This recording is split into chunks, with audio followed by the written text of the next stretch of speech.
Sahabat YouTube dimanapun Anda berada, berjumpa kembali dengan saya Walnek di WSJ Channel. Tanpa terasa kita sudah sampai di volume yang ke-86, di mana volume 86 sampai dengan 90 masih di seputar mengisi kemerdekaan Republik Indonesia di bulan Agustus ini. Pada volume yang ke-86 ini saya ingin memberikan masukan kepada Menteri BUMN supaya agar masukan ini siapa tahu dapat didengar dan dapat dilaksanakan oleh Menteri BUMN. Masukan saya yang pertama ini tentang persoalan rekrutmen direksi dan komisaris. Akhir-akhir ini banyak sekali perbincangan pro dan kontra tentang bagaimana Menteri BUMN menetapkan direksi dan komisaris di BUMN. Banyak isu misalnya rangkap jabatan, banyak isu komisaris titipan dan lain-lain.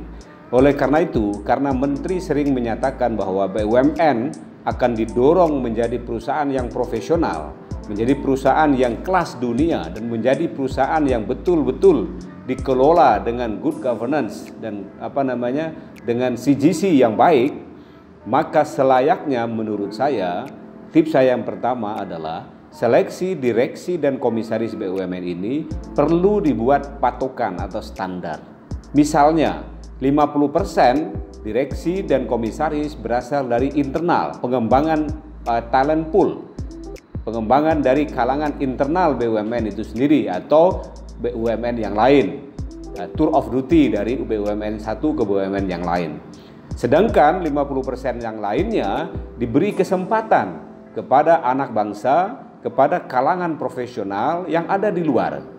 Mengapa demikian? Karena kalau jika terlalu sedikit diambil yang dari luar, rasanya cita-cita untuk menjadikan BUMN kita semakin profesional, semakin tangguh, semakin bisa bersaing, itu juga akan menjadi kendala. Karena kita tahu selama ini banyak keluhan juga terhadap tenaga-tenaga internal BUMN yang gerakannya, produktivitasnya dan kompetensinya belum sejajar dengan katakanlah perusahaan-perusahaan multinasional, perusahaan-perusahaan asing.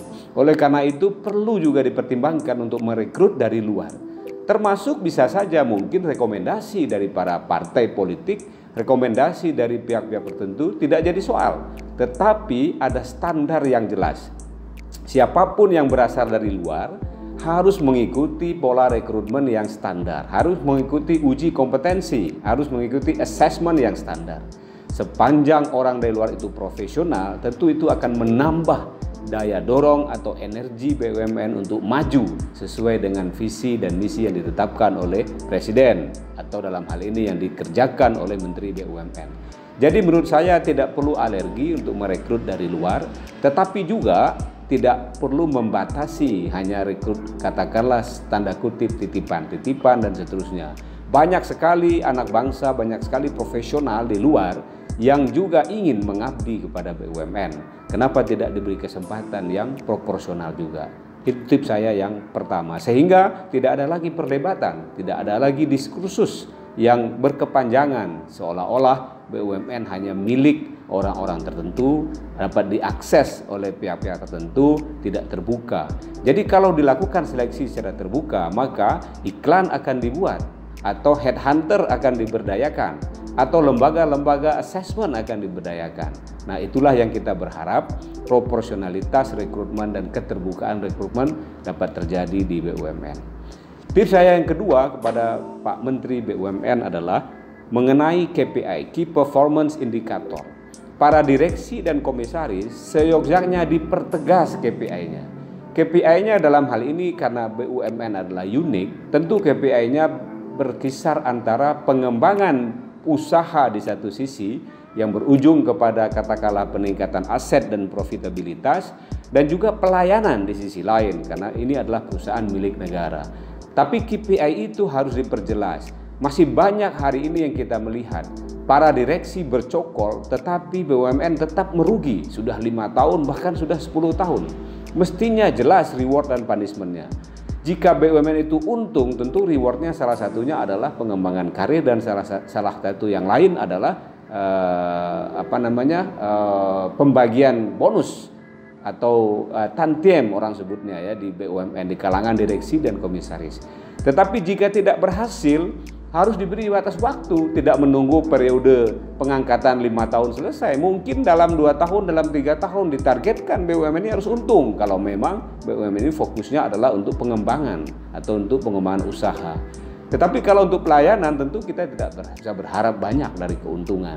Jadi harus jelas, jangan sampai ada para direksi BUMN yang mutar-mutar di satu BUMN ke BUMN lain, padahal semua BUMN yang dipegangnya belum beruntung, belum mencapai target keuntungan. Tetapi tetap saja dia masih diputar ke tempat-tempat yang lain. Jadi penerapan KPI yang terbuka, penerapan KPI yang jelas perlu dilakukan. Termasuk juga para direksi BUMN yang sudah sangat-sangat piawai memegang BUMN besar, udah untung terus, udah setiap tahun mendapatkan tantiem, karena ini adalah milik negara dan pengabdian, kenapa tidak diterjunkan kepada BUMN yang rugi? Kenapa tidak dirotasi, dilakukan tour of duty kepada BUMN yang rugi, sehingga ke tangan dinginnya dia bisa membuat BUMN itu jadi untung. Persoalannya adalah kompensasi bagi dia apa? Nah, tentu itu bisa diatur. Apakah gajinya yang dinaikin atau mungkin sistem mekanisme tantiemnya yang diperbesar.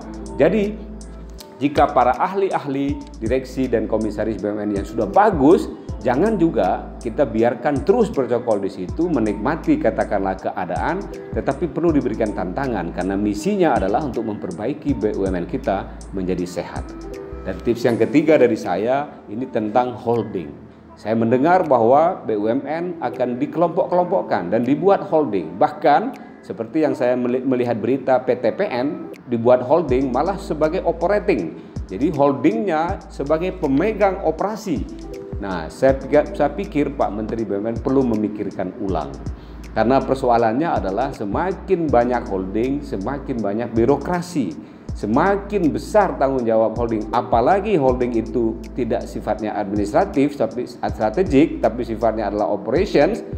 Bagaimana koordinasi dan mekanisme kerja sampai ke bawah? Bukankah kita membuat holding untuk mempermudah persoalan? Bukankah membuat holding untuk mempermudah koordinasi? Jadi hemat saya, masukan dari saya, hati-hati dalam membuat holding.